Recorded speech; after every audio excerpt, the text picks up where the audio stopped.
Good morning and welcome. You are watching Market Cafe on ET Now. I'm Nupur and joining me is Ankita. Well, over the next half hour, we're going to be bringing you all the global cues as well as what's expected in the Indian market. So let's begin with looking at how the US is faring. Well, the S&P 500 futures were little changed Thursday night as traders are awaiting the release of the July jobs report. So that's going to be in focus today as far as the US is concerned. Now, the S&P 500 futures have gained about 0.04%, while Dow Jones Industrial Average futures have lost about 17 points or 0.03%. The Nasdaq 100 futures seem to have climbed over about 0.3%. Now, Wall Street, of course, is coming off a losing session as an increase in oil prices is weighing on equities. Now, the Dow fell more than 460 points or 0.9%, breaking a 5-day winning run. The S&P 500 slid 0.2%, while the Nasdaq Composite dipped about 0.1%. All right, let's take a look at the rising crude prices also. Well, yes, we do see an uptick coming in as far as the crude prices are concerned. Brent crude is trading with gains of 1%, 83.32 is where that is trading at, and WTI is trading with gains of 0.8%, $77.95 per barrel is what it's sitting at. Now, these worries come over the supply disruptions after Iran published a restrictive draft plan for the Strait of Hormuz. And according to the apparent draft plan published by Iran, the country would ban US and Israeli ships from transiting the strait until compensation is paid. And other nations that have harmed Iran would also not be allowed to transit according to the draft. So that's on the back of that, we do see oil prices that remain elevated, and that is having an impact on the Asian markets as well. If you look at the Asian handover, a sea of red is what we see coming in on this Friday morning. We have Nikkei that's down at 1.3%. We have Chinese markets, Hang Seng that's down 0.1%. Shanghai is also trading down 0.3%. S&P ASX 200 is also down 0.1% right now.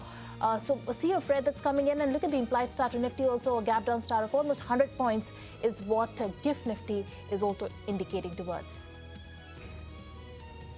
And let's move back to what we are seeing in the US now. Well, weekly initial jobless claims rose modestly to 1,99,000 for the week that ended the 1st of August, increasing by 1,000 from the previous week, but remained below market expectations. Economists had forecast about 202,000 new claims, which makes the latest reading another sign of continued resilience in the US labor market. Now, claims have now remained below 200,000 for a third straight week, and the 4-week moving average has fallen to the lowest since September of 2022. And the situation around the Strait of Hormuz remains fluid. Iranian media report says that a draft Iran-Oman agreement would bar US and Israeli vessels as well as the cargo linked to Israel from transitioning the strait and impose penalties on the violators. However, the US has rejected any restrictions, insisting that the strait is an international waterway that must remain open without tolls or permissions. Adding to tensions, Iranian media also reported strikes on what it's called hostile targets near the strait, even as Trump said that Hormuz is sort of open and suggested Iran cannot hold out much longer. Let's listen in. Oil prices now are coming down very rapidly. If you look at what's going on, it's down to 75. When I started the very important excursion into the Islamic Republic of Iran, it was a very important excursion because they can't have a nuclear weapon. Otherwise, the whole world would get blown up. We're not going to let that happen. Not only us, not only the Middle East, the whole world would have been catastrophic. We had no choice. It's sort of open right now. You know, we have a thing called the blockade headed up by the U.S. Navy, and we control it. And now we control it, but they can always shoot something. They always have something, or drop a mine. And if you have one mine sitting out there, you sort of mess things up because people don't want to take their billion-dollar boats and accidentally get hit by a mine. But I think we're doing very well. I'm involved in the negotiation. I think we're doing fine. Well, a report by the Washington Post says that Trump privately told donors he wants Vice President J.D. Vance to win the 2028 presidential election, even as he has publicly kept the race open. Now, according to the report, Trump told owners, at the end of the day, we need to elect JD. However, several advisors cautioned that Trump has not made a final decision and continues to weigh both Vance and Secretary of State Marco Rubio as potential successors. And let's move on then. Meta has been ordered by a New Mexican judge to pay $567 million into an abatement fund after the court found its platforms contributed to harm suffered by children. The ruling follows an earlier $375 million civil penalty imposed for violating the state's unfair practices law. The judge said that the Meta platforms are a significant contributor to the youth mental health crisis in New Mexico. And Airbnb shares surged in after-hours trade after the company reported better-than-expected second-quarter earnings and revenue, while also issuing a stronger-than-expected outlook for the current quarter. The company said demand remains strong across all regions, with Latin America leading growth, particularly in Brazil and Mexico. And Nintendo reported a 150% jump in its first-quarter operating profit, driven by strong demand for Switch and Switch 2 software, along with a $300 million refund of the US tariffs. The company maintained its full-year forecasts, including the sales of 16.5 million Switch 2 consoles. Analysts, however, believe that Nintendo is on track to comfortably exceed its hardware sales guidance. Well, JP Morgan CEO Jamie Dimon has warned that leverage across global financial markets remains elevated, increasing the risk of sudden bouts of volatility. In an interview, Dimon said that margin debt is at record highs, while hidden borrowing through hedge funds, prime brokerages and other market structures has also risen sharply. Now, he cautioned that excessive leverage raises the chances of a single investor or a fund disrupting markets, although he stopped short of calling the situation a systemic risk. Now, Dimon also warned that the government deficits, infrastructure spending and global rearmament could keep inflation and long-term interest rates higher. And the IMD has forecast heavy to very heavy rainfall over several parts of the country, including Konkan and Goa, Madhya Pradesh, Maharashtra, coastal Karnataka, Kerala, Odisha, West Bengal and Uttarakhand. Meanwhile, India's cumulative monsoon deficit has narrowed to 11% as of August 6th. Akanksha is joining us with the weather updates. That's right. While the overall monsoon situation has improved, rainfall continues to remain uneven across several parts of the country, with India Meteorological Department issuing fresh weather forecast across several regions. According to the IMD, a heavy to very heavy rainfall is likely over Konkan and Goa, Madhya Maharashtra, coastal Karnataka, Kerala, Odisha, West Bengal and Uttarakhand. Meanwhile, heavy rainfall is also expected over regions like Bihar, Chhattisgarh, Himachal Pradesh, Jharkhand, Madhya Pradesh, Punjab, Rajasthan, Uttar Pradesh, Assam and Sikkim as well. Now, talking about Mumbai, so the city's 7 reservoirs continue to remain in healthy. As of 6th August, the city's 7 reservoirs are at 88.76% of their total live storage capacity. Now, if we take a look at the latest monsoon deficit numbers released by IMD, so East and Northeast India continue to report the highest deficit at 25.6%, followed by the South Peninsula at 18.5%. Northwest India has recorded a 10.6% deficit, while Central India continues to remain in surplus with rainfall 1% above normal. So India's cumulative rainfall deficit number has narrowed down to just 11%, which indicates that while the deficit has narrowed down significantly, rainfall distribution continues to remain uneven across several regions. Well, of course, it does look like a rainy day for Mumbai at least. We slip into a very short break. On the other side, we bring you more, so do stay with us.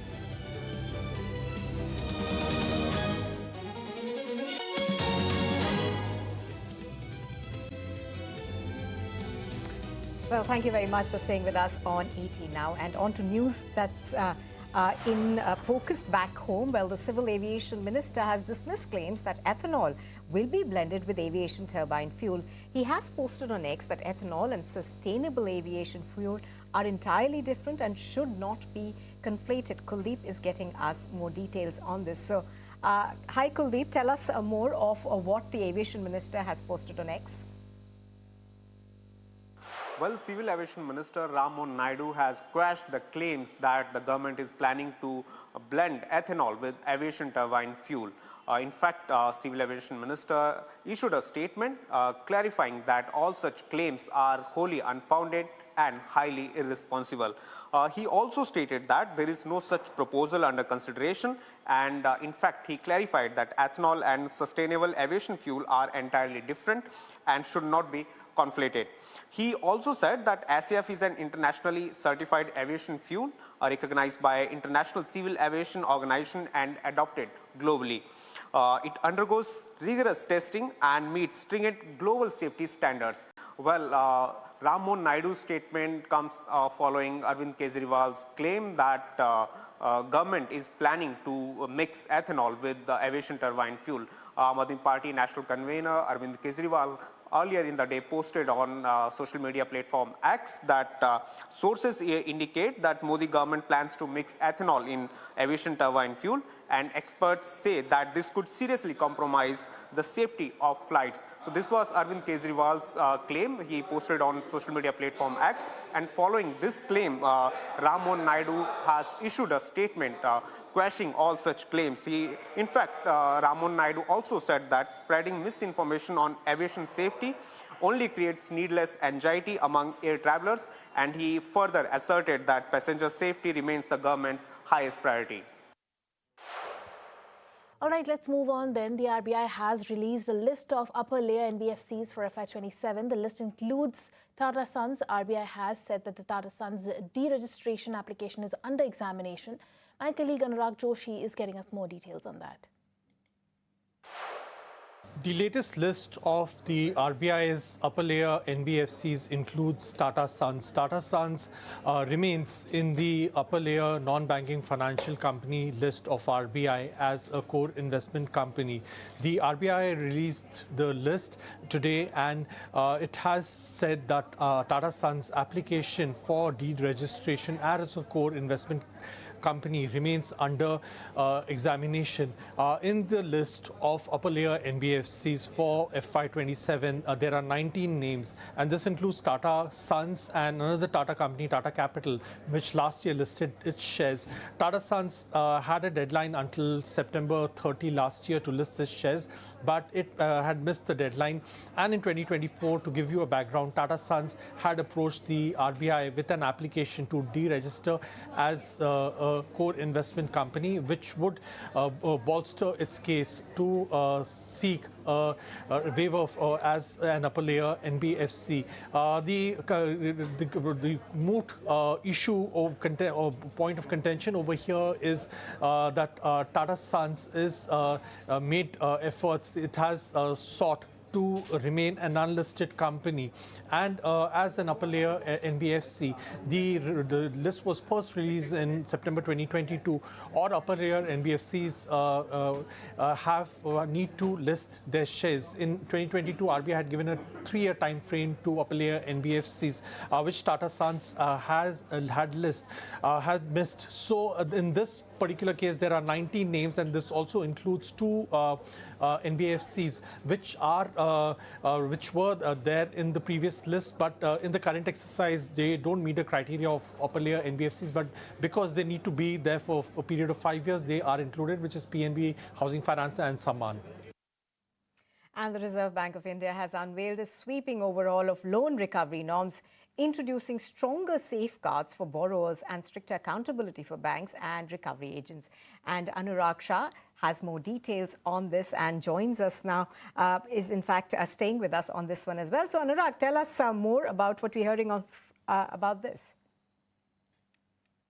Reserve Bank of India has issued final guidelines on recovery of loans by banks and conduct of recovery agents, and new guidelines will be applicable from 1st January 2027. And under the new guidelines, recovery agents can call borrower only between 8 a.m. to 7 p.m. and recovery agents cannot visit a borrower's house during a medical emergency or wedding, and conversation between borrower and recovery agent agent need to be preserved for 6 months. The list of recovery agents agency need to be published on the lender's website, and only certified recovery agents need to be hired by the lender. So that all has been mentioned under the new guidelines, and RBI has also categorically mentioned that recovery agents cannot use abusive and harsh language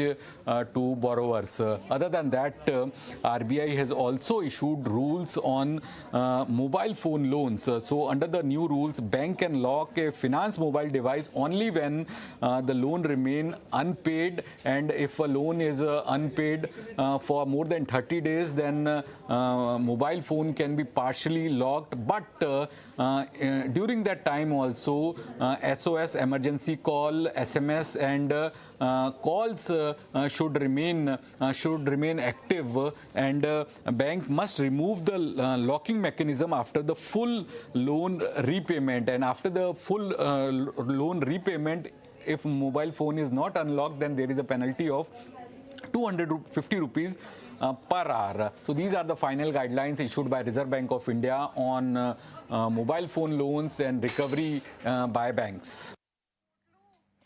Right, let's move on then and talk about the earnings and LICs and focus on the back of that. For LIC, the brokerages like MK and Motilal Oswal both are maintaining a buy stance as the street eyes LICs offer for sale. Let's talk to Mitali with the highlights. Right, so after receiving a blockbuster performance on their OFS, now it's time for the earnings and a very strong set of numbers coming in for LIC for Q1 FY27. They have delivered this first quarter with profitability improving much faster than their premium growth. APE was up 8% on a yearly basis, but the standout was their value of new business, which has surged by 61% on a yearly basis. And as a result, if you see, the VNB margins have also sharply expanded by 750 basis points, coming in at 22.9%, reflecting a significant improvement in the quality of the new business for the company. The key driver was actually a richer product mix. Non-par products they have grown by 14% yearly, substantially outspacing the traditional participating products, while the protection AP that has jumped by 44%, while the individual non-par savings have surged by 59%. The balance sheet also strengthened quite well, and the solvency ratio improving to 242%, up from 217% a year ago. Management remains quite confident of sustaining this momentum of 20% plus growth, and also the VNB margins sustaining going forward as well in the coming quarters. Talking about the brokerages, so they have also quite welcomed this performance for Q1 FY27. Motilal Oswal reiterated its buy with a target price of 480 rupees. MK maintained its buy call on the stock with a target price of 550 rupees, while Goldman Sachs, it remains neutral on the stock, but has also raised their earning estimates following the stronger than expected performance for Q1. So overall, a very strong set of numbers coming in for LIC for Q1. All right, Mithali, thank you for that one. Now let's go across to Ali. Avi, Hero MotoCorp has delivered a strong first quarter performance with profit and EBITDA beating street estimates, despite the margin pressure on a year-on-year basis. So tell us more about this and give us a detailed breakdown, please. Hero MotoCorp has come out with its Q1 FY27 results, and the results are very strong since the revenue has increased by 36%, the EBITDA is up by 25%, and the profitability, which is the PAT, is also up by around 29%.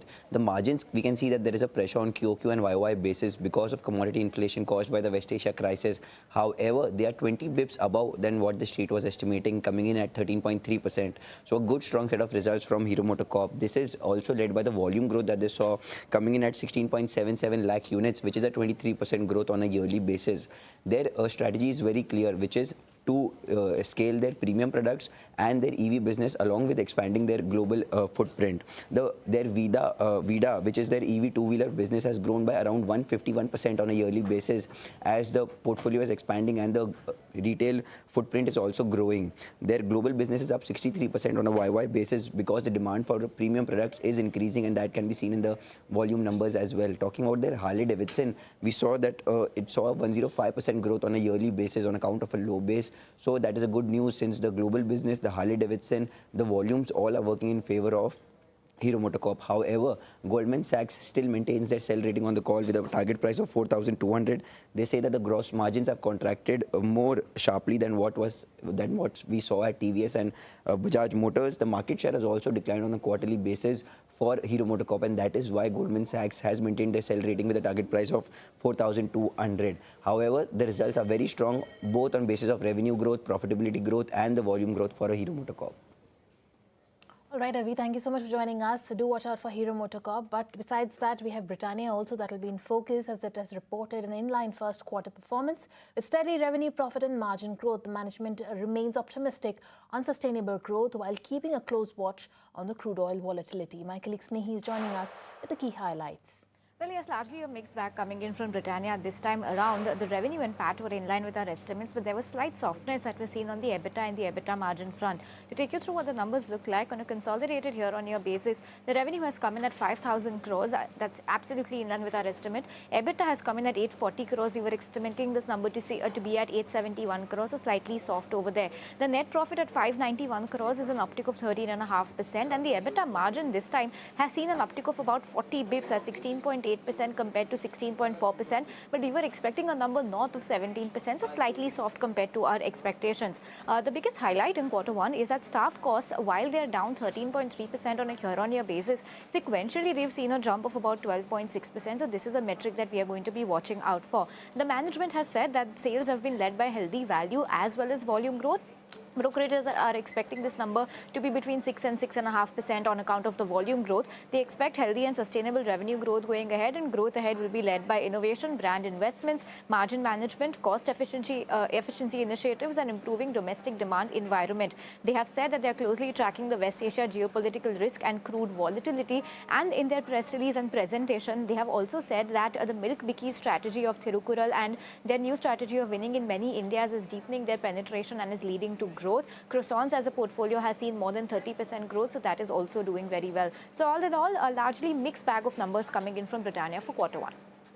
And Snehi, of course, Trent also remains in focus. There was quite a spike in its share price yesterday after it came out with its results. So we understand that the management has reiterated its FY27 expansion plans. Tell us a bit more about it. Take a look at Trent and the reaction to the stock. There was a sharp spike once the numbers came out, but once we had more clarity in terms of the presentation, the press release, the stock took a nosedive and it ended in the red.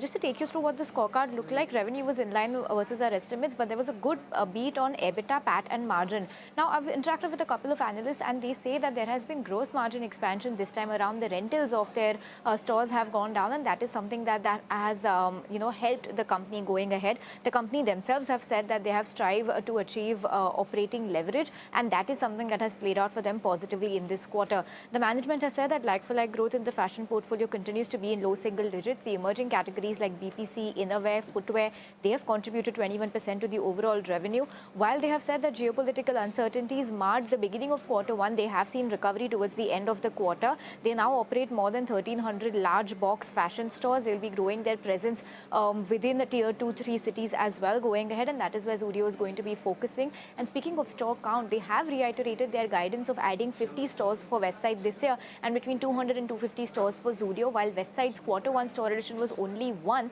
and Zudio's net store addition was 19. So this is something that the street is concerned about, and we'll be watching out for that. Now taking you through what the brokerage reaction has been. Citi continues to maintain its sell stance, but the target price has been hiked significantly to 2,950 from 1,822 earlier. Morgan Stanley has also maintained its overweight rating, hiked the target price. They say the top line estimates they've trimmed slightly, but EBITDA margin assumption has been raised on the back of this strong quarter one print. HSBC has maintained buy rating, target price has been hiked. Jefferies too has maintained its hold rating and hiked the target price. You have UBS that has maintained its buy rating and hiked the target price to 3,800. On the flip side, Bernstein and Macquarie, they continue to maintain their outperform ratings respectively. Macquarie's target price at 3,500, at Bernstein's target price at 3,500, and Macquarie's at 3,600 rupees per share. So that's the brokerage take on Trent's earnings. All right, so all these stocks will remain in focus on the back of earnings and news flow. But with that, it's a wrap on this edition of Market Cafe. Nupur and I will take a leave. Thank you so much for tuning in. Don't go anywhere. The market is coming up next.